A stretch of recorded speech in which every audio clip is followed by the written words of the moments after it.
కదంబ వృక్షాన్ని రుద్రాక్షాంబ అని కూడా పిలుస్తారు.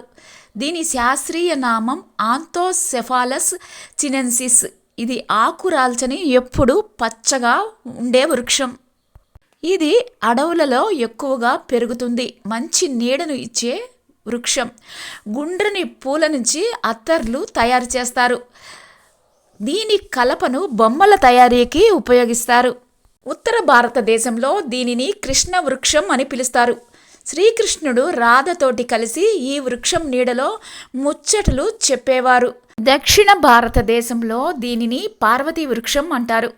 దక్షిణాదిలో అమ్మవారిని కదంబ వనవాసిని అని పిలుస్తారు. నేటి మీనాక్షి అమ్మవారి ఆలయం ఉన్న ప్రాంతమే కదంబవనం.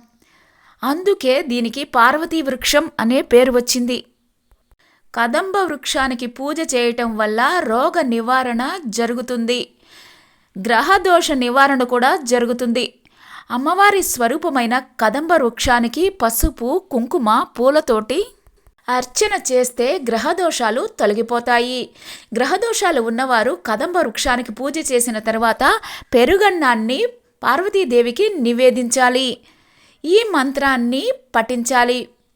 ఓం శక్తి రూపణ్యై నమః అనే మంత్రంతో పూజించాలి. లలితా సహస్రనామాలలో కూడా కదంబ పుష్పం యొక్క గొప్పతనాన్ని వివరించారు. కదంబ మంజరీ క్లుప్త కర్ణపూర మనోహర. కదంబ పూల వంటి చెవులు కలది. కదంబ కుసుమ ప్రియ. కదంబ పూలంటే ప్రియమైనది. కదంబ వనవాసిని అంటే కదంబ వనాలలో నివసించేది.